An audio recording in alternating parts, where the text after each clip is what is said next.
Morning, all. All right, starting off a little bit late today 'cause it's Christmas Eve, so why not? So Alex Ovechkin last night passed Gordie Howe. So for his own Christmas present, he passed Gordie Howe, and so he continues the pursuit of Gretzky's record of 894 goals, 92 behind Wayne. What's interesting is I know that I've talked about this in videos for years that I believed Ovechkin would catch Gretzky, and I was always told he'll slow down. He's going to slow down.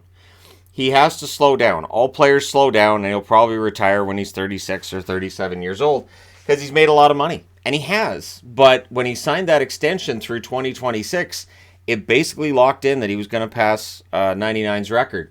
So the $9.5 million cap hit is one thing, but when you look at his contract, it's filled with signing bonuses. So that means that in the event of something crazy going on, it's not a contract that gets bought out. So that's the whole thing too. It's a contract that's pretty ironclad. He's got no movement clause with a modified no trade, not like the Capitals would ever trade him. And so for Ovechkin, it really is a contract that at the time he signed it guaranteed he was going to pass Gretzky. The only question was, before he signed this last contract, might he want to go home and play in Russia rather than remaining in North America just to finish out his career?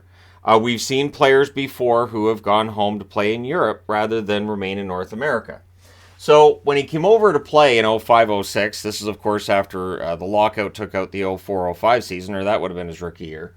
He plays 81 games, 52 goals. Scores at a rate of .642 goals per game, which is remarkable. Again, rookie player. The second year, he had kind of a sophomore slump, I guess. 46 goals in 82 games, so that number comes down to .561.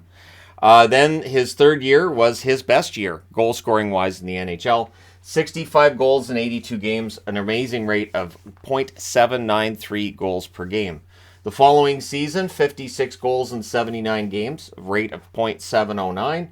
09-10, he scores 50 goals in 72 games, a rate of .694. And then he goes through what was really the slow period of his career. So there's coaching changes going on with the Caps, and it affects him. And also, it felt like during that time that Ovechkin was learning to be a better team player and to be a better teammate. And so 2010-2011, he scores 32 goals in 79 games at a rate of .405 goals per game. And I remember the discussions of what's wrong with Ovechkin. Has he already peaked? What's going on? Why is his goal scoring down so far? He bounces back a bit in 2011-2012 with 38 goals in 78 games, a rate of .487. But it still didn't feel like an Ovechkin-type number. 40 goals felt like it should be the minimum for this guy. Well, he bounces back in a big way. 2012-2013 was a lockout-shortened season of 48 games, but he still got 32 goals, so he equaled the total he had 2 years before, scoring at a rate of .667 goals per game. So, absolutely ludicrous numbers there. 2013-2014, he's back to 50-goal form, 51 goals in 78 games, at a rate of .654 goals per game, and he liked that rate so much he equaled it the year after with 53 goals in 81 games. So still .654 is the number on the board. And that's the interesting thing to keep track of is what's the rate at which he's scoring goals. So it's not just about the goals, it's the rate. Is he slowing down? Well, he slowed down in 2016-2017 after a 2015-2016 season where he had 50 goals in 79 games for a rate of .633. But in 2016-2017, you can make the argument of, all right, so now Ovechkin, he's in his 30s, and he's slowing down, this happens. Scored 33 goals in 82 games for a rate of .402 goals per game. The lowest rate in his entire career was in 2016-2017. A year that was fantastic for the Washington Capitals, where they won the President's Trophy. But for Ovechkin, again, it felt like some of the down years for him from a goal-scoring perspective, he's learning to become a better player. 2017-2018, he wins the Stanley Cup ring, scores 49 goals in 82 games that year for a rate of .598 goals per game.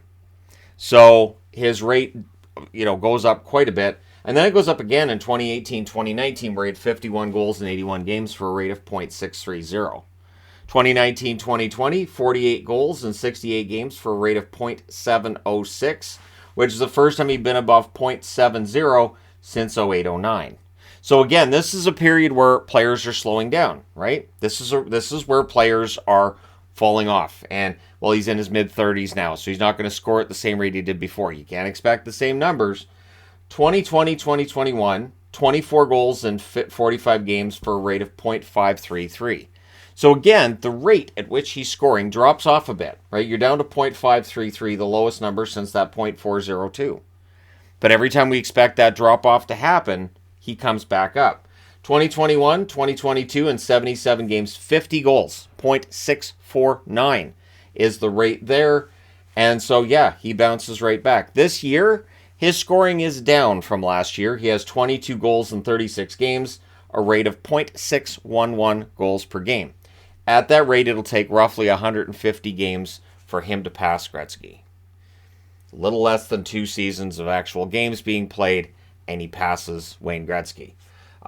In 1,310 games, he has 802 goals. The rate at which he's scoring goals is .612 goals per game. .611 is where he's at right now.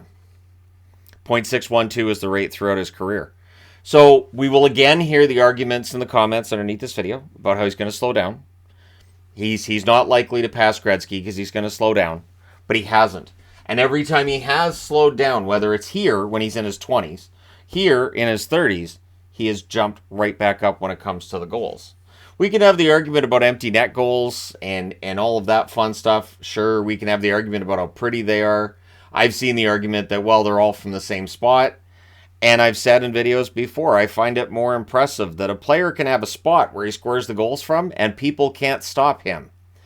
It is no different than somebody in baseball calling their shot and hitting it, point to the outfield and then hit that home run exactly where you pointed it. It feels the same. That Ovechkin's like, this is my spot, I'm setting up, try to stop me, and she didn't. He already leads in the all-time goals category for goals on the road. He already leads in all-time goals category for power play goals. And so while I know there are people who aren't big fans of Ovechkin, the reality is he is going to pass Wayne Gretzky. The video I did, and I think it was 2 years ago now, I did that video on it's not a matter of if, but when, that he passes Gretzky. And there were comments along the lines of, boy, I don't know, that's a lot of goals. And it is, for a normal human being. For, like, last night, Connor McDavid gets his 30th, and on Sportsnet, they were talking about Ovechkin, and they segued to McDavid saying, well, maybe someday McDavid will be, up in the 800 goal range. And I said out loud, no, he won't. And it's not because McDavid's not a great player. It's because the only one who might be able to get here, and it involves good health, it involves consistency, and it involves not aging, might be Austin Matthews.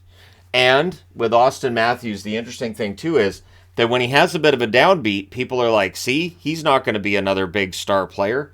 Yeah, when Ovechkin had that 32-goal season in 2010-2011, we didn't look at that season and say, clearly he's going to pass Gordie Howe someday. He's going to pass Gretzky. He's going to be the greatest goal scorer of all time. When he had that 32-goal season, there were people taking laps on that and saying, see, he's not that great. And so there have been detractors the whole way. And those 2 back-to-back seasons where he had less than 40 goals, 3 in a row technically, but that's a 48-game schedule there. You could make the argument, well, see, he's not going to be the best goal scorer of all time. It is health that helps too. He does not miss a lot of games. And it's interesting too, because it's not like Ovechkin shies away from physical play in the game.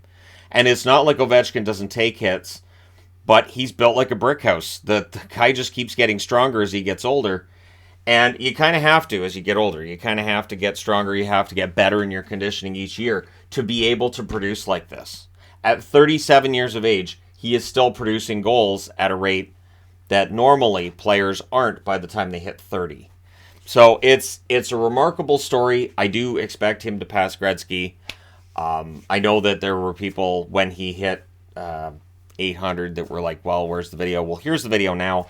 And I didn't feel like I needed to do an updated version of the other one looking at it from the same perspective because my opinion hasn't changed. There's been no change in my opinion over the last couple of years about whether or not he's going to pass Gretzky. It's just which game, when does he do it, and how does he do it against the Canucks? That's the only other thing that I think, because very often it feels like when a guy needs his 500th goal, or a guy's struggling to get goals, or a guy's really, on the verge of a milestone, oh, look, the Canucks are on the schedule and got the milestone. It feels like that's the way it works. But at any rate, Let me know your thoughts in the comment section below. As always, don't forget to hit like and subscribe if you're browsing your way through, you just happened upon this video. Thank you guys so much for watching, for all your support. I will talk to you again soon.